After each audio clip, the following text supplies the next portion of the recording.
Hello, friends. Jim here at Science Talk. And all the great majority of the videos I present to you are those reports, research studies that are published in scientific peer-reviewed journals, bringing you the latest in scientific information, news, and research.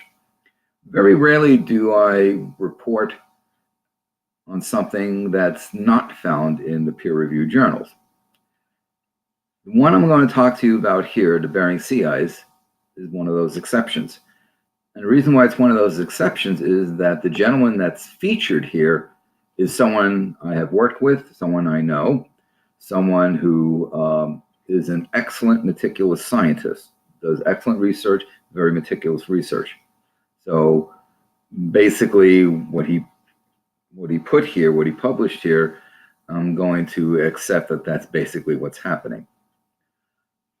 There are a couple other things, like for example, I'm working on a story of an island off Denmark that has switched totally to green energy. That look for that report will be coming down in the upcoming days and weeks. So what's going on here? Well, the sea ice in the Bering Sea is at another historic low. Now, a couple of words here. About the months of like February, March, especially March or so, is when sea ice actually reaches its maximum. And that's because there's a lag. You know, when the air temperatures start cooling down in December, this is of course for the Northern Hemisphere, start cooling down in December, because of the specific heat of water, the water is going to take longer to cool down. So it's going to retain that heat. It takes longer to heat up. So the water temperatures get warmest during when we would say we're having autumn in the air. That's when you reach what's called summer ocean. Likewise, you're going to reach winter ocean in March. Because again, the lag of it takes longer to heat up the water, but then the water retains that heat longer, taking longer to cool down. So because it takes longer to cool down, by the time you get to March, when it's really cooled down, is when you expect to see the greatest extent in the sea ice. Well, in the past, when we look, we've got satellite data going back decades, and typically the sea ice extent goes well past the Bering Strait, basically into south of that, stretching towards the Aleutians and so forth. Not this year, and it's actually the extent of the sea ice over the past several years, 1 or 2 decades, has been such that the ice freezes later in the year, melts earlier in the year, is not as thick. The southern extent does not reach as far south as it used to. And also there's less what's called multi-year ice that persists for more than 1 or 2 summers. In which case they persist, they freeze up, and you get several years of ice. That is dwindling. Used to be no problem seeing 3, 4, 5, even 6-year sea ice. Now 1 or 2, maybe 3. So there's some definitely changes here. So what's going on? All this open water in a vast area stretching from Bristol Bay to the Bering Strait, said Rick Toman. And Rick Toman is the gentleman I referenced at the outset. He's a specialist with the Alaska Center for Climate Assessment and Policy. He spent many, many years with the U.S. Weather Service, actually working in the same building I worked out of. As I said, he's an atmospheric scientist. He does excellent, meticulous work. And of course, he's associated with the UAF, University of Alaska Sailboat. This is what he said. You could take your sailboat and sail from Dillingham all the way to Little Diomede Island and never see much more than an ice cube. That's not how it used to be. So here's a picture that you can see is E. Suluk took a photo from Little Diomede, Alaska on March 1st of this year. See all the open water. Little Diomede is in the middle of the Bering Strait. Okay, the ice went out on Thursday, so that was basically the end of February, beginning of March, leaving nothing but water across to Big Diomede. This has immense impacts to hunting and fishing through this community. Lots of times, the natives will go out on the sea ice to hunt for seals. A little more difficult to do this from a boat. March and early April are typically when sea ice in the Bering Sea reaches its maximum extent. And when communities that live along the coast travel on the ice for subsistence hunting and fishing. The unprecedented lack of ice in the Bering Sea follows another record-breaking winter. Last spring in 2018, the extent of ice in the Bering Sea only reached half of its previous lowest size, which was recorded in 2001. Tolman called the lack of ice stunning at that time. This spring, the situation is even more extreme.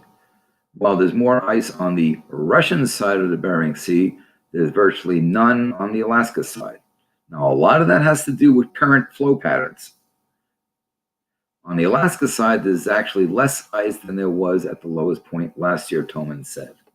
So here's a it's satellite image, okay? And if you look at the scale, basically, the more you go to the purple, the more coverage of ice on the surface. The blue is open water. So this is ice up here. Okay? A little thinner here, but this is solid ice. You got the Beaufort Sea, the Chukchi Sea. Here's a Point Barrow. Okay, you've got Point Hope here, Kotzebue. Here's Nome, where the Iditarod is finishing up right about now. And then you got Bethel. This is Dillingham, right? There's the Alaska Peninsula going out to the Aleutians out this way. You can see one end of the Aleutians this way. And here's the Bering Sea. Okay. Used to be that the ice would get way down in here. This is March 1st. We should be seeing ice. This is Norton Sound here, right below Nome. We should see, this whole thing should be covered in ice. That's what it used to be historically. And it's not. So this is a photo that he posted. Okay. Majority of the remaining Bering Sea ice is near the Chukotka coast. Open water, low ice in the Chukchi Sea increasing. And he has another, yeah, here we go. This is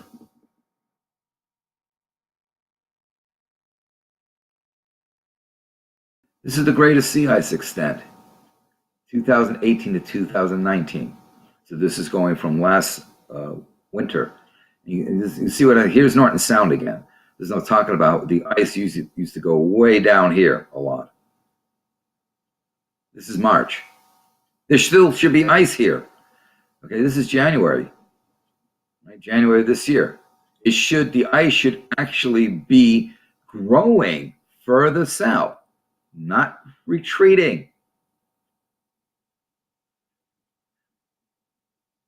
There's been a documented change in the phytoplankton community of the Bering. We're seeing a switch from diatoms to coccolithophorids. Diatoms are cold water phytos. Coccolithophorids prefer warmer water. That means the water is warming up. And think of the heat energy required to do so. Not to mention what this does to the whole food web and food chain. It will change the dynamics of that. So going back up here, low ice had real consequences in western Alaska villages, ranging from flooding to accidents. Subsistence activities like crabbing and fishing through the ice can't happen. Walrus hunting season, which relies on ice, is coming up as well. So the ability for natives to harvest some walrus is going to be negatively impacted. Probably the most dramatic thing about this is that both last winter and this winter are just nothing like any previous winters as far as the ice in the Bering Sea goes, Tolman said. Tolman cited two major factors for this year's lack of ice. First is warm ocean temperatures, both at the surface and at depth in the Bering Sea. Now, the Bering Sea is pretty shallow. You know, it's at, on average, about 50 meters deep. That's it. which is why when sea levels drop by like about 200 feet, well, and then you have all that shelf exposed, and you have Beringia, and then people walked across from Asia into North America. So the Bering Sea is quite shallow. And the second, so you have warm water. Obviously, that's going to keep the ice melting or from freezing, and also from depth. So any vertical mixing that may happen is going to bring up warmer waters. And the second has to do with weather and vicious storms that destroyed much of what ice pack did form. You have turbulent waters churning action, it's going to break up the ice pack. There's a whole, you start out with like greasy ice, frazzle ice, there's a whole bunch of classification of ice. I won't bore you with that, but generally speaking, as the ice forms, as the water freezes, you get the ice form. And don't forget, you have what's called brine rejection. There's no salt in the ice crystals. All that salt is rejected. So making the water immediately underneath where the ice forms a little more dense than layers just under that surface water. And you get a little bit of a sinking, a little bit of a mixing going on.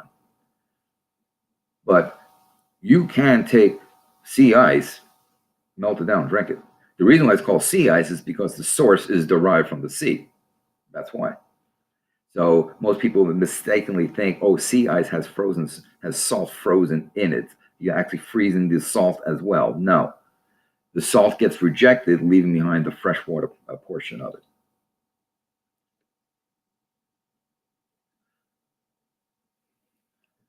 Now, this winter started with a mild November that gave way to colder temperatures in December and January, which is to be expected. But the ice had a period of time where it was able to grow, but then 6 weeks of severe storms destroyed what was already a thin and fragile ice layer, Toman said.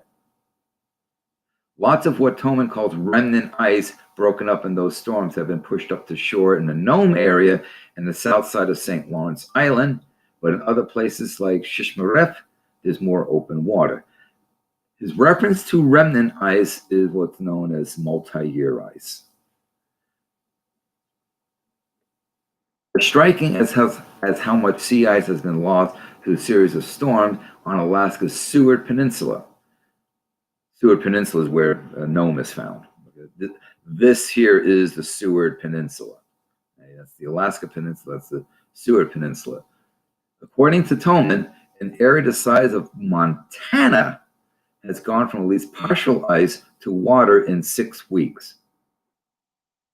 That is impressive and alarming. Okay. So again, looking at, you can see how it's just moved back. The ice should be growing even further down this way, and it has not been. Didn't do this year, and has not even done so for quite a few years now. The southern extent is just not what it used to be. Impacts of the missing ice will be felt into the summer. Last year, people noticed dramatic changes to the northern Bering Sea ecosystem as a result of the low ice. Fish came pouring north, birds starving, sea mammals having problems, and changes in the food web. This year, the dynamics are setting up to be similar. This story is not over yet, Coleman said. So, to do a little backing up, a little explaining of that. The food chain is changing. And that's because of the changeover in the phytoplankton. Phytoplankton are the base of the food web. That will, by changing the phytoplankton species composition, you're going to change the zooplankton composition. So now the little fish that eat the zooplankton may not be, if there's a different species of zooplankton, let's say you switch from neocalans to calanus or pseudocalanus, perhaps they're not going to get the nutritional value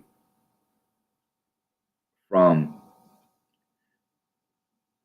eating those zooplankton. Those fish may not grow as well, or they may starve. Well, they're birds that rely on fish. Things like puffins, auklets, those kind of critters.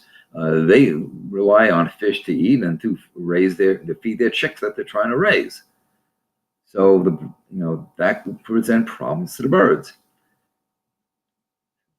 If you're impacting the fish, then the fish to eat the little fish and so on up, well, that it will go all the way up impacting the mammals, the marine mammals that feed on them. So this will have repercussions, reverberations throughout the food chain. So it's not just, oh, gee, look at that, the ice isn't as thick as it used to be. Well, we have warmer ocean waters, which is changing the entire ecosystem, food web, food dynamics. Major, major stuff going on. And, you know, if you look over here, okay, you have this is Bristol Bay and so on, into the Bristol Bay area. That is one of the world's biggest salmon fisheries, an extremely important fisheries.